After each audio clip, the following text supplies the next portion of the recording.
Welcome, everybody, to Survive in Advance on the Gruely True Sports Network. Survive in Advance is brought to you by MyBookie.ag. To get up to 100% cashback bonus on your first $300 deposit, up to $300, make sure you go to MyBookie.ag, put in a promo code TGT100, or go to MyBookie.ag banner at the top of the GruelyTruth.com page. I am your co-host for Survive in Advance, Mike Goodpaster. And right now, I'd like to welcome in my co-host, 1981 national champion, a member of the Indiana Basketball Hall of Fame, Steve Risley. How you doing, Steve? Hey, Mike, I'm doing great today. A lot of great sports last night. Kind of fallen in love with hockey. You got me into it. And I watched this hockey game last night between Dallas and St. Louis. And I'm telling you, man, this stuff's really hardcore. These guys really go at this. I've watched more hockey in the last 2 weeks than I've probably watched in the last 20 years. You watched more hockey last night than you watched in the last 20 years. In the last 20 years. Touche. I tell you what, I really enjoyed it. I mean, I actually learned some things when we get to talking about hockey today. I actually may have some input. It'll be weak and feeble, but so what most of my input is weak and feeble. What else is new? All right, so I got a question for you. Go ahead. I got a question for you. With our fantastic sponsor, MyBookieAG, are they losing money or are you losing money? Me and Bobby are doing fine. And you can hear more if you want to make a little money with me and Bobby on the Sheridan Report at 2 o'clock Eastern. We're going to finish up the show today with our hockey beat writer, Sam McGinnis, to come in and talk about the playoffs. We got a big Game 7 tonight between the Colorado Avalanche and the San Jose Sharks. And then, of course, the conference finals will start over the next couple days, leading off with the Carolina Hurricanes against the Boston Bruins tomorrow night. But we're going to start off with the NBA, and then in between, we're going to sandwich a little Max Kellerman's an idiot, and John Daly can't walk very well.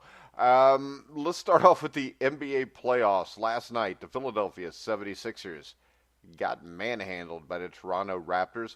The Raptors outscored them by 20 in the second period, which pretty much ended the game by halftime. The Raptors win the game 125-89 to take a 3-2 lead in the series, headed to Philadelphia tomorrow night. Kawhi Leonard was not even the leading scorer here. He scored 21. And what we talked about, Steve, was the fact it was Leonard, and he really wouldn't get much help from anybody else on the team. But last night, Siakam scored 25. He was the leading scorer. Kyle Lowry put up 19. Gasol put up 11. Danny Green was 17. Serge Ibaka 10. Is this a one-time thing for the Raptors, and this goes back to Philly and the Sixers right to ship, or are the Sixers in trouble here, Steve? I think Sixers are in trouble. I think Toronto's played consistently like this all throughout the entire playoffs. Philadelphia looks very tired. Embiid does not look like Embiid. I don't know how many points did he score yesterday. 13 points, 8 rebounds. Ben Simmons is not picking up the slack. Redick is, 3 points out of J.J. Redick, and he's your sharpshooter. I think turn out the lights, the party's over for this team. It's amazing. I think in the beginning of the season, we all thought this would come down, or I thought this would come down to the 76ers and the Celtics, and both of them now are just getting dusted right out of the playoffs. I expect Toronto to go back to Philadelphia and win this game. They won by 36 points. That's not a close game. And it was 40 with a minute, 2 minutes to go when I switched back over to the hockey game. And I just don't think Philadelphia, they're tired. They look tired. They look beat up. They almost look defeated right now, I thought last night, and we're not playing with any kind of enthusiasm at all. And on the other hand, Toronto, what's scary to me is Kawhi Leonard did not lead the team in scoring. That makes them even more dangerous now. They put 5 players in double figures, and Leonard steps up and pulls in 13 rebounds to go with 21 points. And that just tells me he's playing as a team player and doing whatever he has to do to get the Raptors into the finals against what is Milwaukee. So it's more scary that he didn't lead his team in scoring, in my opinion, than if he kept 37, 38, 9 points. Because that means you get the theory that if you shut Leonard down, you can shut the Raptors down. I think yesterday the Raptors proved that. If you shut Leonard down, they've got different players. Well, I don't think they shut him down. I think everybody else just played a lot better. I still think going back to Philadelphia, I think the Sixers will put up a fight here. It's just according to what Embiid Well, they'll put up a fight, sure. But maybe this whole deal about one day off, historically, you would always get a couple days off. Usually you would get a travel day and then a day off. what's happening now is you're basically getting a travel day and then playing the next day. I used to hate it that it would take the Pacers 2 weeks to play a 7-game series. Yeah. And I think this is really working against teams like the Sixers and Celtics right now. Teams are a little banged up, that aren't as quite organized. They don't have time to regroup, to rest, to heal. And I think it's working so much against the Sixers. And, you know, the Raptors are young. They're aggressive. They're spreading the wealth. And they're just in a better position right now than the 76ers are. Yeah, and I think the Sixers with Redick and them, I mean, if you're only getting 10 points from the backcourt, you're not going to win, whether it's college basketball, the NBA, high school, or fourth grade. You got to have some you got to score some points from the guard position. All right, let's move on to a game that I think surprised us both of how easy it was. The Denver Nuggets, 124-98 over the Portland Trail Blazers. When we look at the Nuggets here, the thing that stands out is Jokic. He's got 25 points, 19 rebounds. And rebounds, right. And then you look at Paul Millsap, 24 points, 8 rebounds. That's their center and their forward. Their guard combination, Gary Harris and Jamal Miller, both combined for 34 points. And then once again, Will Barton plays 26 minutes, scores 10 points. Malik Beasley, 10 points off the bench. I still think this is a series that's going 7 games. And the one-day rest here, what do you think, Portland or Denver right now? We know Denver has the advantage because they're up 3-2 and they got a home game in the bank yet to play. But is this series over to you? I think it favors Denver. I don't think it's over at all. Portland's not in the same way that Boston and Philadelphia are. I think Denver's younger. They're going to recover quicker. They are playing with a lot more vim and vigor right now, but I can't knock Portland. Portland's giving them everything they got. Denver's just playing great basketball right now as a team. And so I agree with you. I think this game goes 7. I think it comes back to Denver, and then it's just a knockdown, drag-out fight, and who's going to want it more. Because the score of yesterday's game, I don't think is indicative of how this series has gone and indicative of how well and closely these two teams have played each other. I just think Denver just got hot yesterday and was making pretty much everything they threw up. Portland was fighting as hard as they could. Portland didn't quit in this game at all. It just was Denver's night. But they're going to go back to Portland. You can see the exact opposite turn around. Portland's no slouch team. The thing that it is and what I'm looking at, if I was either Houston or Golden State, I wouldn't want to be looking at Denver as an opponent right now. I just don't think they've got anything for the big kid. And the thing is, I mean, this is a team that could go 8 or 9 deep. And when you play – they are. And remember this, the Rockets and the Warriors, there's a good chance that goes 7 games.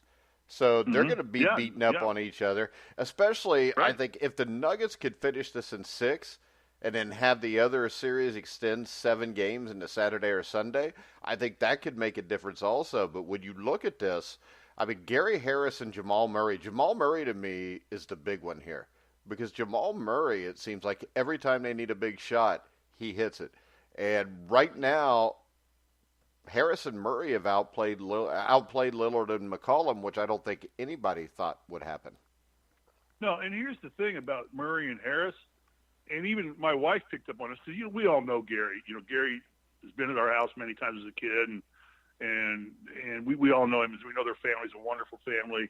But those two are playing college defense. And I think that's what's throwing Portland off is they're not playing NBA defense. Harris has fouled out, I think, at least one game. He's had 5 fouls in other games.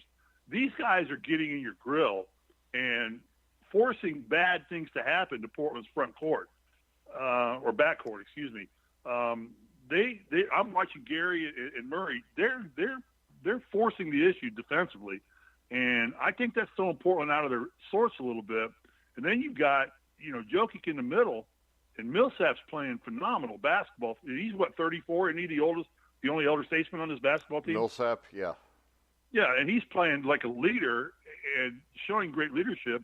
But I'm more impressed with Harris and Murray defensively and how they're just taking Portland out of their offensive sets and out of things like that by pressuring the ball as soon as they come across half court. I think that's as big a reason for what's going on with Denver right now is Jokic putting up 25 points, 19 rebounds, and 6 assists. And I think Jokic's had, a couple triple-doubles in this series, hasn't he? Yeah. Yeah. I mean, and this is a guy that's 7'4", slow and white, or 7'2", slow and white, and he runs the floor. Well, I noticed last night they threw the ball, and I think to Harris, and Harris just flipped it over to Jokic. Jokic brought the ball up court. Yeah. I mean, I'm telling you, and I haven't heard anybody make this comparison, but to me, he looks like our Vitas Sabonis before the injuries. Yeah, that's a good call. You made that call earlier like that. I mean, because Sabonis before 1984-85 was as good a big man as I ever saw at running the floor, shooting the ball from the outside. He had some wicked post moves. I mean, hell, you played against him, didn't you? Sabonis, yeah. How bad did you beat up on him? We got killed by the Russians. I don't think we ever. I don't know if we ever beat the Russians. Yeah, you beat the Russians. The second time we must have beat them. The first time they killed us. Yeah. It was at Market Square Arena. My first game I ever played in college. Scored 24 points against that big goofy idiot, that 7'4" monster. I led the team in scoring. I had 24 and Ray had 18 in that game. But how many did Sabonis have? I don't know, enough to beat us by 20 points or something like that. So who knows? Fortunately, we let Ray guard Sabonis. I got to guard the big, stinky 7'4" guy. All right. But I think what's happening right now, I'm more impressed with Denver's defense. Their offense is solid. They spread the ball well. Look, they put 4 players in double figures and two bench players in double figures. So they put 6 players in double figures, and Craig gets 8 points, 1 more bucket. All of a sudden now you've got 7 players in double figures. They're spreading the wealth. They're spreading their playing time. You got nobody that played more than 40 minutes, roughly 24, 34, 34, 34, 37. They're getting some rest. They're not forcing them to play the entire 48 minutes of a basketball game. You get 4 subs that add over 14 minutes, 26, 14, 14, and 18. So you got to give credit. Stotts coaches Denver, right? Who coaches Denver? Stotts? Don't you watch the games, Steve? I don't pay attention to coaching. Jeez.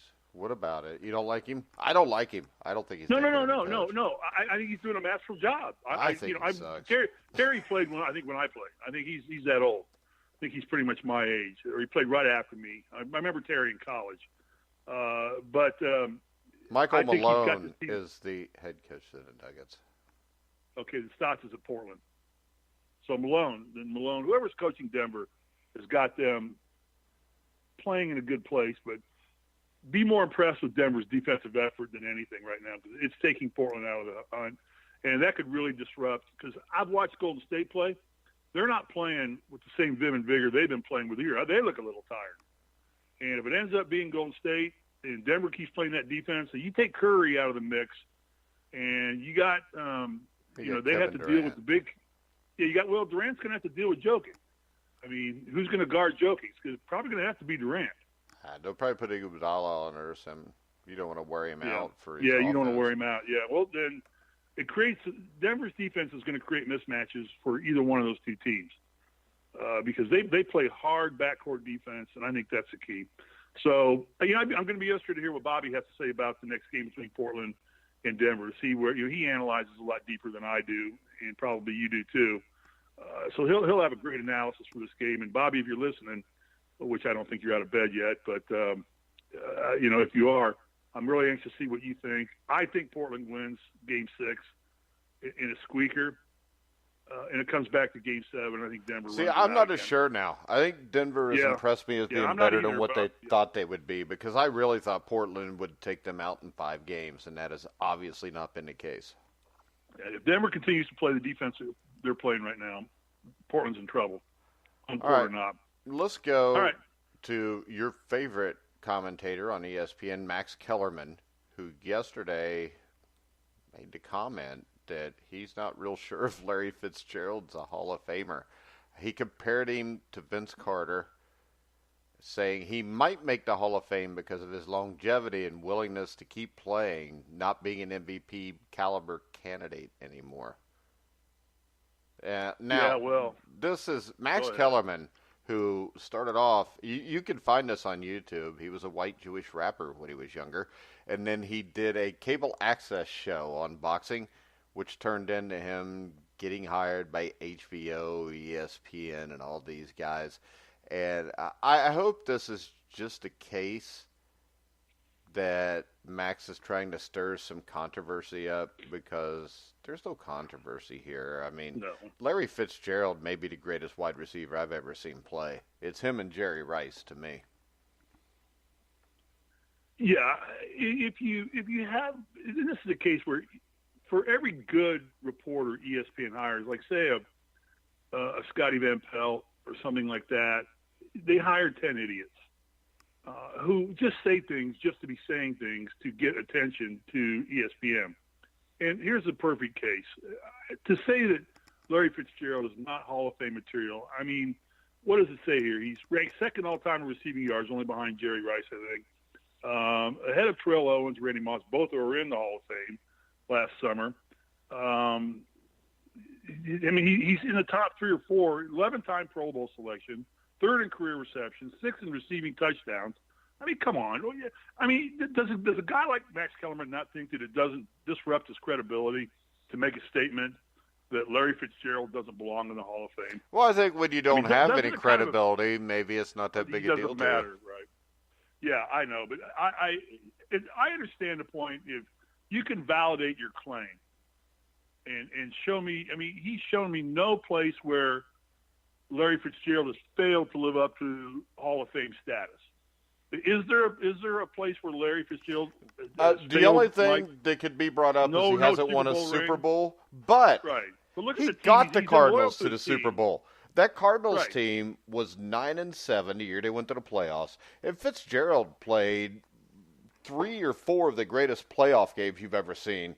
He played one of the greatest Super Bowls anybody's ever seen. I mean, he catches a slant, goes 80 yards for a touchdown with 2 minutes left. If the defense can deny Big Ben that last touchdown pass, a little toe tap in the back of the end zone, he wins the Super Bowl then. But outside of Kurt Warner and Carson Palmer for a few years, the majority of his career has been lost cause quarterbacks who can't really get out of their own way. Just imagine if Larry Fitzgerald would have been stuck in New Orleans or New England. Just think of the numbers he would have put up. And he would have passed Jerry Rice in every category. Yeah, he would have well, passed I don't Rice know, because Jerry Rice played forever, and he's still like 5,000 yards ahead of Fitzgerald. But yeah, he probably would have. Yeah, he probably would have. He's close to him, having played for crappy quarterbacks most of his career. And I'm pretty sure team. that he doesn't question Terrell Owens or Randy Moss, and neither one of them have a Super Bowl ring either. And also, neither one of them played anywhere near in a Super Bowl the way that Larry Fitzgerald did against Pittsburgh in Super Bowl 43. Yeah. Again, this to me is ludicrous to even make a statement like that. This is somebody who didn't get a hug and a kiss from his wife last night and came to work that day and needed some attention and put himself out there. You know, he's like just another Stephen A. Smith, just mouths off without thinking about what he's saying. Fitzgerald's played his entire career for the Cardinals, correct? Yes. Yeah, I mean, how many players have done that alone? That's almost all of Fame status. Especially with the Cardinals. With the Cardinals, yeah, this is a guy who could have, at any point in time on free agency, said, you know what, I'm going to take my talent, I'm going to go to New Orleans, or I'm going to go to Indianapolis when Manning was there, or I'm going to go to New England with Brady, and I'm going to build it for me. But this is a guy who's stuck with his community. I mean, he's been man of the year God knows how many times, and stuck with his community, stuck with his team, never wavered. I've never heard a bad thing come out of that man's mouth.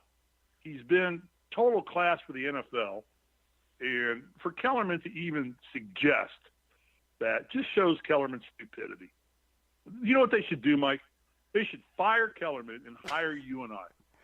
Well, I don't know why they would hire you, because you're just Max Kellerman. Okay. But listen. Oh, come on. That's not fair. Oh, I'm just kidding. Wow, Steve. that hurt.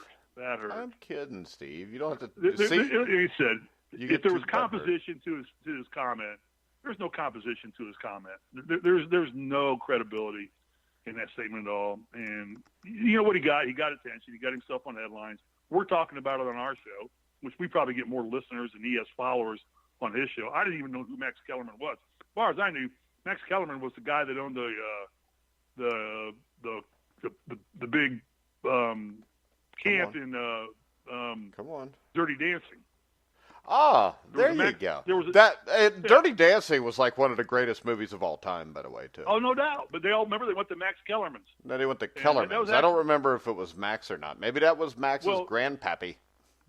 Yeah, it might have been. Maybe he's related to him. I don't know. It's a Jewish place, so it could have been. Not that the religion matters. I'm not going there, but you're the one that went there. You brought it up. I just think I did.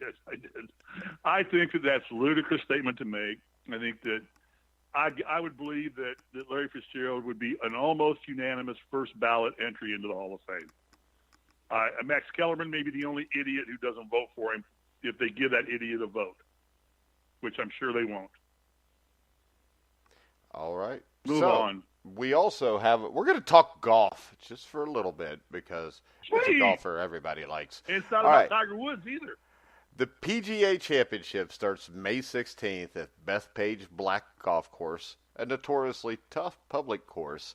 And if you win a PGA Championship, which John Daly did in 1991 at a place called Crooked Stick, then I was there. You get to be forever in that golf tournament if you want. Yeah. Now, John Daly has been approved to use a cart next week, which is something I'm a big proponent of. Why walk when you can use a cart? Because of arthritis in his right knee that he says keeps him from walking more than 6 hours on a golf course, or 6 holes on a golf course. He will be the first player to ride in a cart in a major championship since Casey Martin in the U.S. Open at Olympic Club in 1998 and 2012. What do you think, Steve? You're a big stickler for the golf rules. Should this be allowed? No, I'm not necessarily a big stickler for the golf. I think golf should modernize itself tremendously. I think the fault I have with golf is they are too much of a stickler for tradition, and they haven't modernized themselves. You have to remember this. The PGA Senior Tour allows players to use golf carts. Most players don't use them. Matter of fact, I don't know of a player that does ride, except John Daly when he plays on the Senior PGA Tour. Other than that, all the other Senior Tour players still walk and have a caddy. So is he any good on the Senior PGA Tour? No. He's. I don't think he's won a tournament yet. Was he competitive at least? He has flashes of brilliance. He's up front, and then he, falters one round will kill you, and he goes back to revert to old John. But then could it be any better than the PGA Championship coming down to Tiger Woods and John Daly, walking up to the 18th green with John Daly smoking a cigarette and Tiger Woods, I think that would be the best thing in the world for golf. Are you kidding? You draw in so many different people. But here's the thing. The PGA Championships are not run by the PGA Tour. The PGA Championships are run by PGA of America, which is basically that's the governing body of the club pros. So the PGA Tour, which does not allow golf carts to be utilized on the PGA Tour, has no say in what goes on here. Now, John got in under the American Disabilities Act. Yeah, I'm saying either way, he's getting in on this one. Well, and I have no problem with it. I would rather see, because I think John Daly's still good for golf. I've always wished that John would right his ship and get back to being the John Daly of 1991, where he brought a whole new group of people in, just like Tiger Woods, brought a whole new group of people into the sport and expanded this game of golf to different genres. I have no problem with it. If a player is in a disability, they can prove their disability, they get medical clearance. I see no issue with it. I use a golf cart. I've got neuropathy in my legs, and I can't walk 18 holes. I mean, my legs will not do it. So all of my buddies that I play golf with, they walk, and I ride, and they throw all their crap in my golf cart, and I have no choice but to ride. I would not be able to compete 18 holes of golf on the course I play on. It's a very hilly course without the use of a golf cart. My legs wouldn't take it. So I have no problem with it all. I think it's good that the PGA of America has opened their eyes a little bit and said they're going to allow him to do it. I think the PGA Tour should be more relaxed about the rule too, and allow players that. There is the American Civil Disabilities Act that says you have to make accommodations for people that have disabilities. John's got bona fide knee problems. He's got disability. He's been disabled through it. So let him play. Go. I mean, he's not likely going to make the cut. but I think for the 2 days he'll be out there. People want to see him play. It's good for the game of golf. And we all would dream of Tiger Woods and John Daly coming up the 18th at Bethpage Black and duking it out for the PGA Championship. That would be the greatest thing that could happen in golf for a single moment. All right, Steve, I think we're going to go ahead and wrap it up for this part of the segment. We are going to take a commercial break, and we'll be back in a little over a minute with Sam McGinnis, our NHL hockey writer. Hey, sports fans. Chris and Graham here from the Grueling Truth Network. Baseball's boring. It's too slow. Where's the fun in it? If you think that, then why the hell aren't you listening to Out of Left Field with us on thegruelingtruth.net? On our show, we make baseball way more than just a bunch of numbers. You'll laugh with us, probably yell at us, and hopefully learn a thing or two from us. Ever wonder what it's like to be a major league umpire or why they made the call they did? Lucky for you, we have our own umpire on the show, even have big league umpires stopping by from time to time, and even the occasional big leaguer or two. And all of that's just the first 10 minutes. Come on by and join the fun. Listen to Out of Left Field with Grant and me every week on thegruelingtruth.net, and give us a follow on Twitter and Facebook. Just search Out of Left Field with Chris and Graham and like our page on Facebook, or use our Twitter handle at @OOLeftField. It's that simple. See you all this week when we put the ball in play on Out of Left Field. All right, guys, we're back on Survive in Advance. Sam, you there?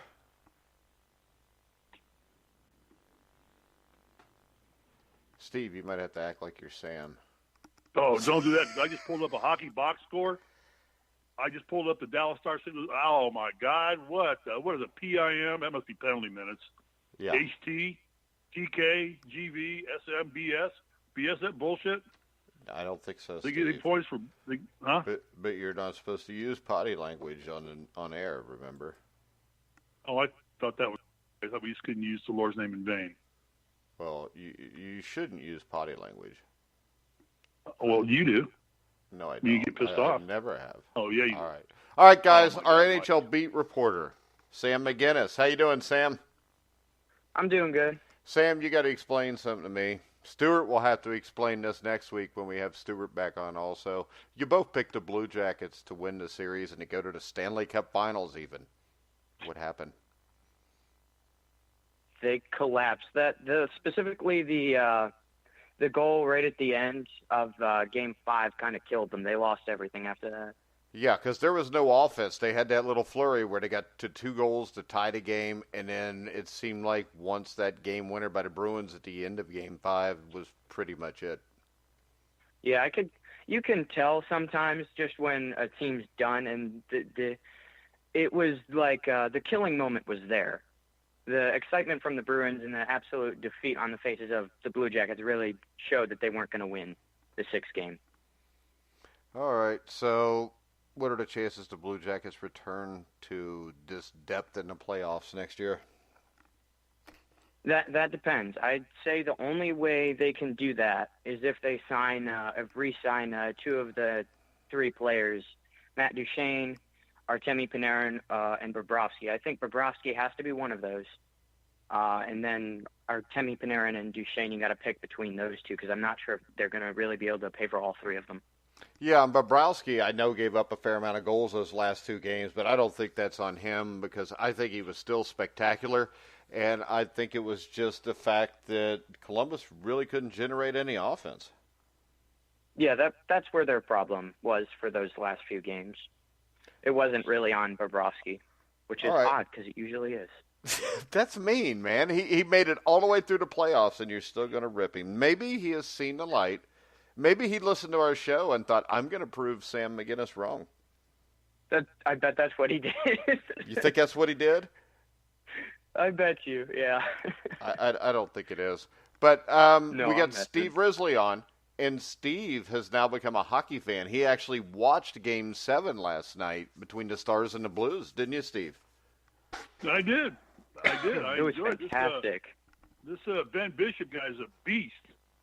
I know. Oh, he's great. Yeah, But he lost. I mean, I'm sure he's probably not the best goalie in the league. Maybe he is. I don't know because I've really only seen Columbus and these 2 teams play and the Bruins. I haven't watched much hockey than that because that's pretty much what's been on. But this guy, I mean, in my raw opinion, I was talking to Mike about this earlier, that it just seemed that St. Louis was a lot more organized in their attack, and Dallas was kind of more disoriented in their attack. And it seemed Dallas was playing a lot more defense than St. Louis was, and St. Louis was playing a lot more organized offense than Dallas was. And eventually, as much as Bishop stopped everything, one just finally stuck by. And I mean, it took a monumental effort by St. Louis. This is talking from a guy who doesn't know anything about hockey. Now, you guys can break down what I said and tell me what an idiot I am. But in watching it for the first time, St. Louis looked totally organized. Dallas did not look nearly as organized, and were just defending a lot more than St. Louis was. St. Louis was attacking and aggressive offensively a lot more than Dallas had the opportunity to be. I'm going to shut up and let you guys break it down. Yeah, that's just kind of Dallas's MO. Their offense is not typically great. They're usually a bit disorganized, and the St. Louis, credit to them, they kept the pressure on, and that's how you win games, just by keeping the pressure on the other team. So you could kind of see that in the OT. All right, so we got another Game 7 tonight, which I don't think it gets better than Game 7 in the NHL playoffs, which means the game will probably go to overtime because it seems like all of them do. And I was impressed watching Colorado zip around the ice in Game 6. The way they weathered each response from the Sharks I thought was very impressive. But I can't escape the fact that San Jose is the more experienced team. I think they're a deeper team, and they know how to close a series like this. I kind of lean towards San Jose here, Sam, and the X factor for me is Logan Couture. Yeah, they definitely, I think they should win, but I'm not counting the Avalanche out because they've proved that they can fight hard. I mean, they've played up against two really good teams at this point, so I wouldn't count them out. But San Jose's got home ice. They've got more depth, and then you've got that X factor. So I think you should probably give it to San Jose, but always expect the unexpected. Yeah, it would not surprise me if the Avs get this. Actually, I picked the Avs at the start of the series. And really, this is a series where the home ice hadn't mattered as much as a lot of the other ones, Sam. Yeah. And every game is close. And Sam, when I ask you a question or make a statement and go back to you, you can't just say yell. That's what Risley does. I do not. You tell me to shut up. You finally butt in after I talk for 10 minutes. Well, unless you don't know what you're talking about. Hey, Sam, how important it is for the Sharks to get Pavlevsky back? Pavlevsky. I guess Pavlevsky. Pavlevsky was injured in Game 7 against Vegas on a head injury, and he's slated to come back, or looks like to come back. Is that a big boost for the Sharks? Yeah, I think so. He's one of their best players. He's one of the key factors in this. So I think that would be one of the major factors that would put them over the top specifically. All right. It was their leading scorer. So let's go to tomorrow night. We got a conference final matchup between the Bruins and Hurricanes. Now, I would like to say last week I did pick the Hurricanes to go to the Stanley Cup Finals, not the Blue Jackets, if you remember. What do you expect from the Hurricanes here, Sam? What kind of chance do you give them against the Bruins?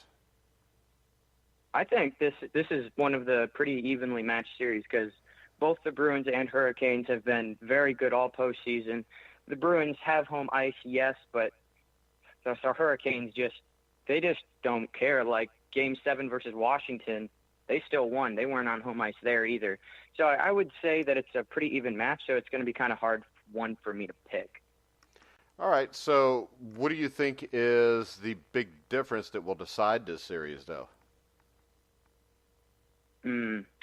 I think it's going to be goaltending because the real question is, can the Hurricanes goaltender keep it up? Mrazek, he's been good, but that just does not seem to be the Hurricanes' MO until recently. So the question is, will he crack under pressure or not? If he doesn't, he should be better than Tuukka Rask, and that'll be what pushes them over the top. If he does crack, then that's obvious they're going to lose. Well, see, also in this, I think that special teams, especially power play, is going to have a lot to do with this because the Bruins surrendered way too many shorthanded scoring chances against Columbus. If they do that against Carolina, I think they're going to lose the series. They're going to get burnt. Yeah. Yeah, that can really dishearten you to be supposed to be getting your own goal and then have a team get you on shorthanded. That's really disheartening. So I could see that as also being a difference maker. All right, and the other thing is this. David Pasternak, who I thought was a huge part of beating Columbus for them, and he's gotten a lot of heat this playoff season as being struggling. But he scored 4 goals in the second round, had an assist, and I think he's a huge part of what Boston does here too. Yeah, I mean, he's back. Like, first round, you were like, where is he? Second round, he answered the call. I don't see any reason he wouldn't stay and still be doing as good as he has been. I mean, he was one of the most important factors in Game 5. So I don't see any reason why he wouldn't be a factor here. So if the Hurricanes want to win, they definitely need to take him out of the equation. All right, Steve, who do you like, the Hurricanes or the Bruins? I picked the Hurricanes back earlier. I think you picked them 2 years ago for this year, didn't you? No, I didn't pick them 2 years ago. I picked them maybe a week ago, not knowing much about hockey other than the fact that I thought you just picked them because I picked them. I think actually I picked them first, Mike, because you were talking about I don't think you did. Another match. Well, okay. I don't even think you can spell Hurricanes. Hurricanes. That's because you're looking at it on the internet right now, Steve. Well, so you didn't ask if I was looking at it or not. All right. Other conference.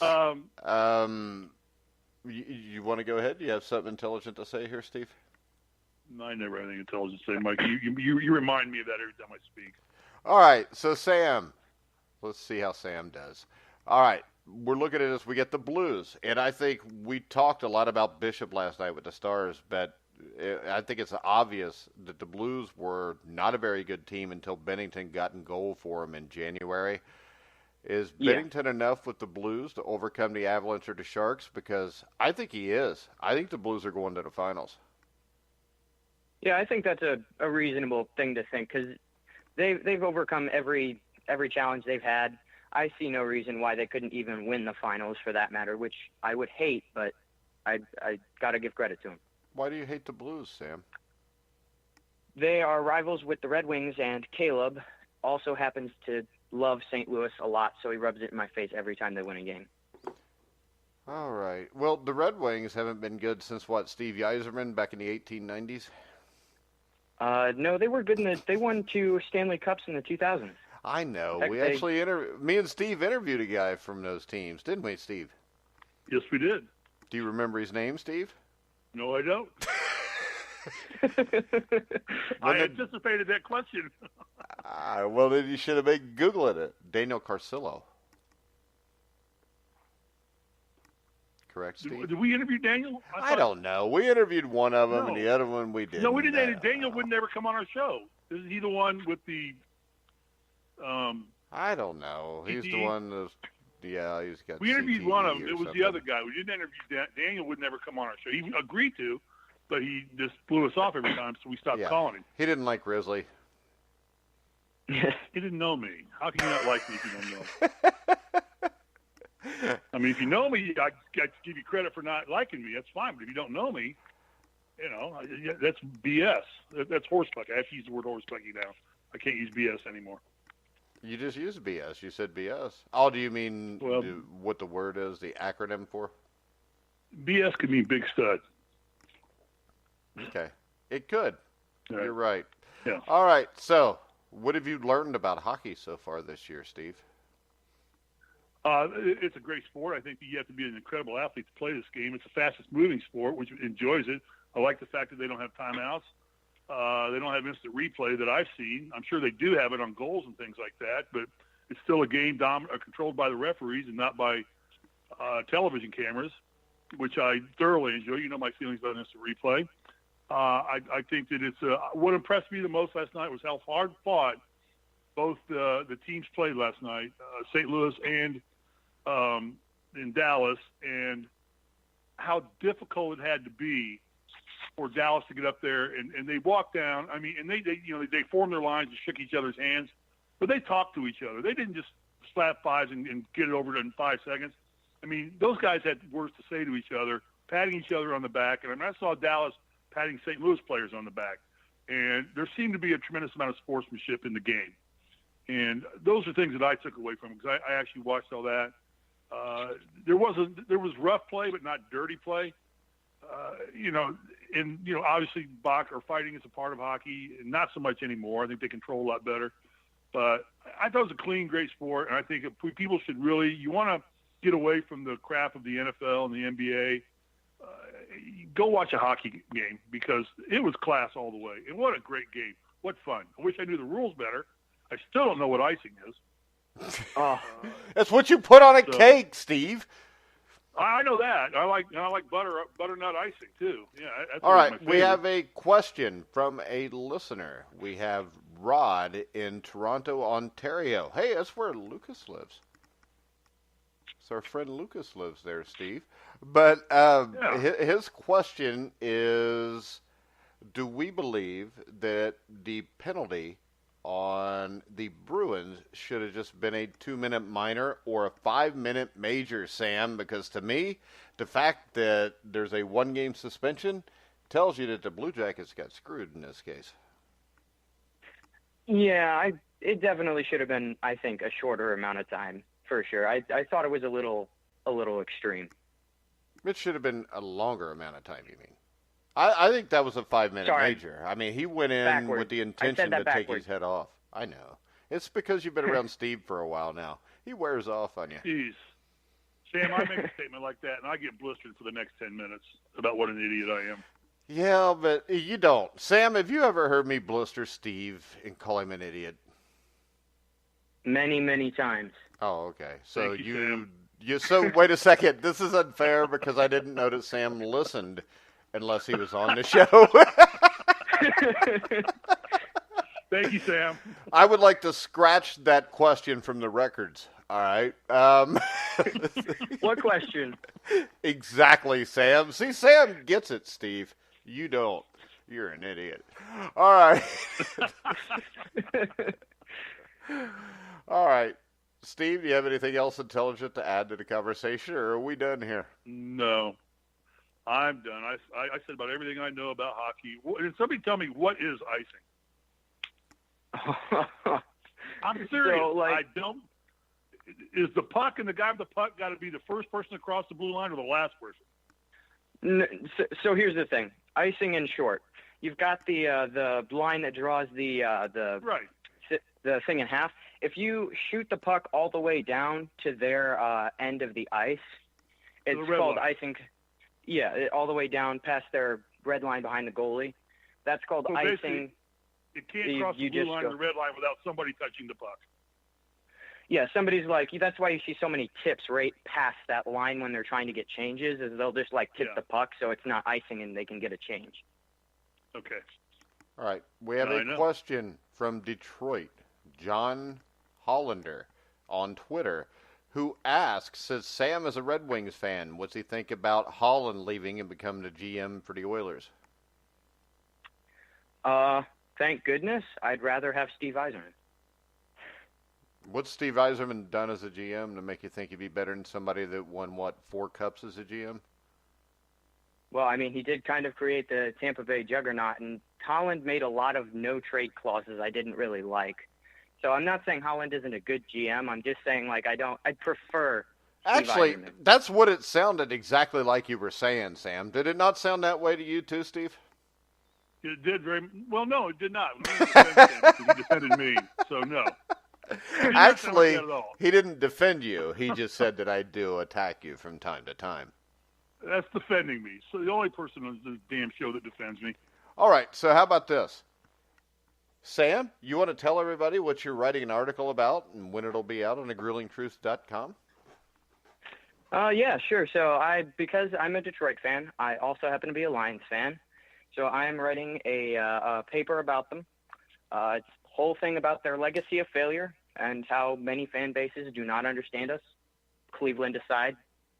So it's just a long review.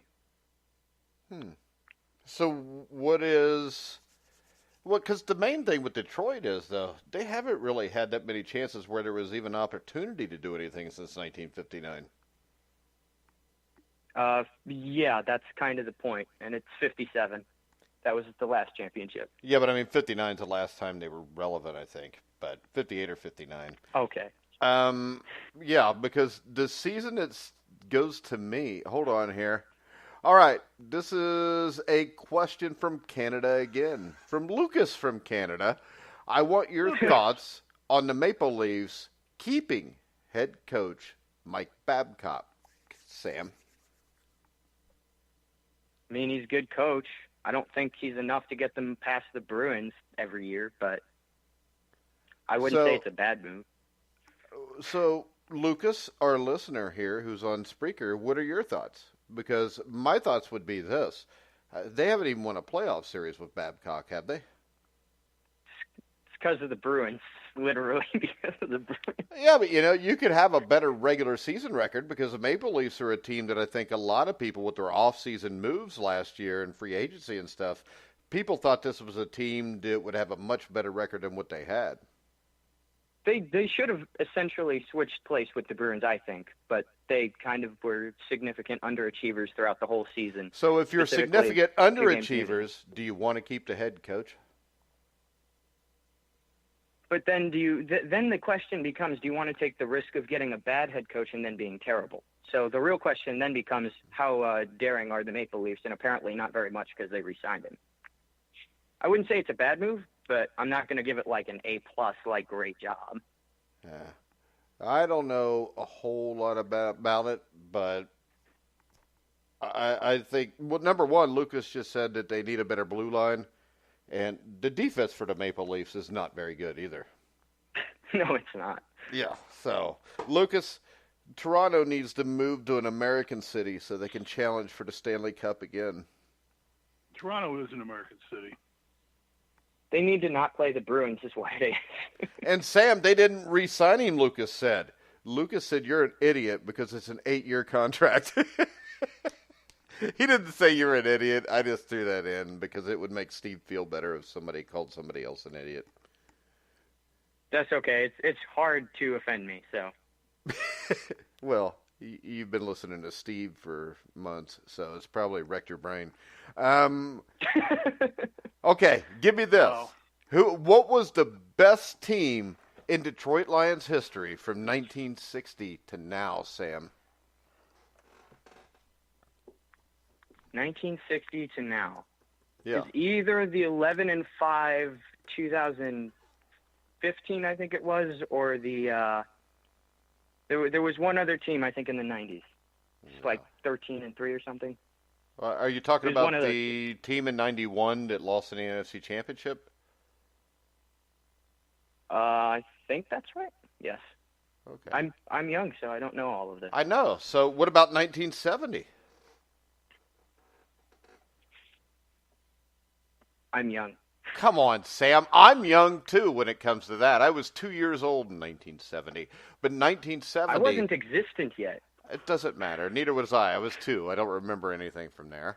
But this is the thing, Sam. Being young doesn't keep you from reading up on history. That is true. I will give you that one. So I'm not done with the paper yet. The 1970 Detroit Lions were 10-4. One of their losses was to the New Orleans Saints. That's where Tom Dempsey, who only had half a foot, kicked a record 63-yard field goal. But this is a team that Greg Landry and Bill Munson were the quarterbacks. Mel Farr was a running back on the team. They had Lem Barney. You ever hear of Lem Barney, Sam? My dad talked about him a couple times, yeah. Oh, come on, Sam. Dick LeBeau. Lem Barney, I actually got to interview a couple years ago. You can find it on the website. They also had Alex Karras, who was one of the great defensive tackles of all time. They had Dick Night Train Lane. No, they didn't. Not in 1970, Steve. But you were close. Oh, okay. If you'd have been a few years earlier. But Steve's older than us, so he remembers old stuff. But he forgets a lot of new stuff. They also had Charlie Sanders, who was one of the great tight ends of all time. Errol Mann, who was the field goal kicker, who would go on to kick for the Raiders, I think it's Super Bowl 11 when they won the Super Bowl there. But they actually went 10-4. They were the wild card. There was only one wild card in 1970. And they went to Dallas and played a playoff game where they lost to the Cowboys 5-0. Oh, yeah. 5-0. Yeah. But that Lions team, after they lost to the Saints on the miraculous 63-yard field goal, lost their next game at Minnesota against a great Vikings team by 4, and then they won the last 5 games of the season to make the playoffs. But that's just a little history lesson for a young kid who is a Detroit Lions fan. All right. What? What do you mean, all right? It's good. I'll do this. I actually I wrote an article about the 1970 Detroit Lions. I will repost it and share it to you. Okay, yeah. Are you mocking me? Sam's mocking me, Steve. Yeah, it's hard to mock you, Mike. You're a unique person. This is very difficult to do. It's kind of like redoing a Picasso or a Rembrandt or a Warhol. Thank you. So I'm like a Picasso or a Rembrandt. Yeah, no doubt. I've never done. I was being legit. Yeah, you're a genius. It's hard. We can't mock you. Oh, 1970 Detroit Lions. Look it up. All right, guys, we're going to wrap it up. Bobby Sheridan will be back with the Sheridan Report at 2 o'clock today. Did he find his phone? Yeah, he got a new phone because he lost his phone. He got a new phone. Yeah. Yeah. And Lucas says, comparing Mike to Picasso. Wow, that's dead on accurate. All right, guys, we're going to wrap the show up.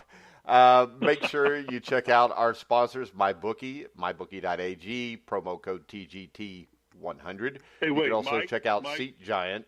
I hate when you interrupt me when I'm trying to do this. I compare Lucas to Charles Schultz. Okay. All right. I don't know why it makes you feel so good to belittle people the way you do, but I'm going to let it go again this time, I guess. But let that be a warning. Lucas, I apologize. I mean, Lucas already lives in Canada. People. It's already bad enough for every one positive thing you say about Lucas, you say about 15 negative I'd things. never say anything negative about Lucas. Lucas is my buddy. You call him my buddy.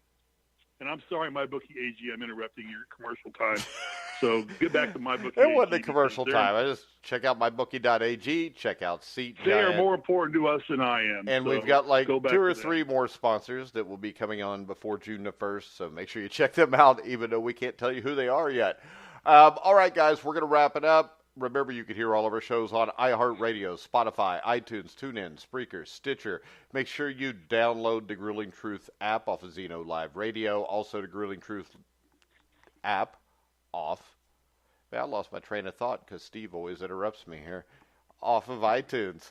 All right, guys, we're going to wrap it up for... Hey, Mike? What? See, this is what I'm talking about. You mentioned that Alex and I will be doing the NASCAR show tonight? I didn't mention it because I didn't really care about the NASCAR show. Sam, do you care about the NASCAR show? No. Okay. Go ahead and tell us about Thanks, it, though, Sam. Steve. I'm interested.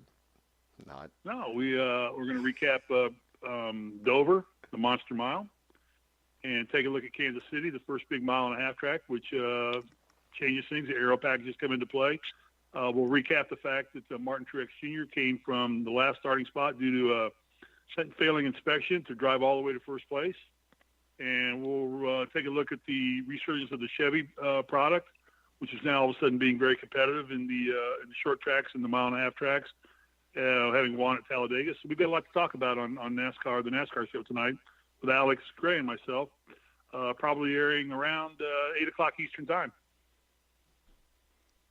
All right. Is that it? That's it. What do you think about the aero package in NASCAR, Sam? The what? The arrows. I think that now, because nobody watches NASCAR, that they're actually allowed to shoot arrows at each other. I just like to know how they can get them outside of the car so they can shoot at each other. All I can say to you both is, you don't have to be a fan, but being sports people and getting on the radio and podcasting, you ought to be knowledgeable a little bit about all sports. You ought to be able to lead a conversation. Really, Risley? About it. Sure. Do you want to go back in? Yeah. Sam, would you like to hold a conversation with Risley about the NHL right now? You know what? Nobody's asked. Contributions to the Nobody's asked. For about 10 seconds. Yeah. So. Well, I took the time to learn about it. I understood the offensive I strategy. know everything about NASCAR, so it doesn't St. really Louis, well, matter. I just don't want to watch it. I know, but hockey is a game that I didn't really pursue, but now I've watched it. I'm infatuated with the game now. So I think if you maybe sat down and watched a good NASCAR actually, race, you might when you change kept your talking opinion of about NASCAR last year, I sat down and I watched a race. And Yeah, I was about to say, like, I've seen a couple of races on TV, like, they're fun for about 2 minutes, and then you realize it's, like, the same thing over and over, and it gets boring. Exactly, yeah. But, Great, all right. great guys, but not for me. All right, guys. Left turn, Clyde. Here we go. We're going to go ahead and wrap it up. Make sure you check us out wherever. Every which way but loose. Podcast. All right. Oh, did I tell you? I got a actual DVD copy from Warner Brothers, their archive of The Fish That Saved Pittsburgh, Steve. Oh, yeah. That was Jamie Lee Curtis? No, And Kevin not Kline? even close. No, that was Oh. A Fish Called Wanda. Oh, Fish Called Wanda. The All Fish right. Saved Pittsburgh it's a heartfelt tale about, Dr. J playing for the Pittsburgh Pythons. And then, they had this little dude who was a ball boy who was like 12. And the Pythons always lost, and they Yeah, were I talking about remember. moving the team. So he got a Mona, who was a astronomer, who came in and told them that Moses Guthrie, played by Dr. J, who was a Pisces, that this was the year of the Pisces. So now, if they would get all Pisces on the team, they would win. And then they went out and they had a tryout, and they got all these Pisces. They were all under the same astrological sign, which I don't buy into anyways, but that's part of why the movie's so goofy and good. And then they go on and they win the NBA championship as the Pittsburgh Pisces. It's the dumbest movie you've ever seen. But when you watch it, I like yeah, Cornbread Earl in there. it's got disco music in it too. Have you ever heard of disco music, Sam? Yes, I've heard of disco music. So what's your favorite disco songs, Sam? I don't like disco, so. Sacrilege. Really? You know what, Sam? I could put up with the Mockin' Steve's NASCAR, but now you're mocking Steve's favorite music. Because Steve's favorite song was Boogie Oogie Oogie Till You Just Can't Boogie No More. And now you've let us know that you think that's stupid. My favorite band was Casey and the Sunshine Band and Earth, Wind, and Fire. I didn't say Still it was are. stupid. I just said I didn't like it. Earth, Wind, and Fire wasn't really disco. Yeah, they had some disco hits. They were Yeah, they were but more everybody had a jazzy. disco hit back then because people were Right. stupid. And disco was really bad. But, all right, we're going to go ahead and wrap the show. What? To this day, one of the top 3 selling albums of all time is still Saturday Night Fever. And that is maybe the dumbest movie ever. Yeah, the movie was dumb, but the soundtrack was phenomenal. Yeah, I think the it's soundtrack was I think good. it's Eagles' Greatest Hits Volume 2 is number 1. Michael Jackson's Thriller is number 2, and I believe Saturday Night Fever hangs on at number 3. What was the Bee Gees? You like the No, Bee there Gees, was a Sam? compilation. The Bee Gees were a big part of that album, but they were Well, they not were the solely they were the responsible. big part of why that album is the number 3 selling album of all time. Exactly right. Mhm. You did Yeah, have most of the hit songs Tavares that came out of there with were More from Than Bee a Gees. Woman. That was a Tavares, classic song. More Than a Woman. Yeah. And then Yvonne something. But we're going to get off of here now because now it's just going to turn into a Jeopardy episode with Steve. So we're going But to you wrap know it what, up. You know what Tavares' greatest song was? Do I know? Sam, this is Jeopardy. What is Tavares' greatest song? A disco song? Really? I had no other answer. I just went with the cop-out. All right. Tavares' greatest song. Yeah. Come on. I don't know. What do you I mean by play for my- greatest? You mean most popular or just what you I play think for is my the best wife all the song? time. Heaven Must Be Missing an Angel? There you go. There you go. Okay. She's Gone's a good song too, though. Yeah, but Heaven Must Be Missing an Angel. That's my wife. Yeah, she has to be an angel to put up with your crap. All right, guys, remember you can hear us on iHeartRadio, Spotify, iTunes, We're closing Spreaker, out with Heaven Must Be Missing an Angel. Stitcher, wherever you find sports podcasts, you'll find the grueling truth. So for Sam McGinnis, Steve Risley, I'm Mike Goodpaster, and I apologize for this show. All right.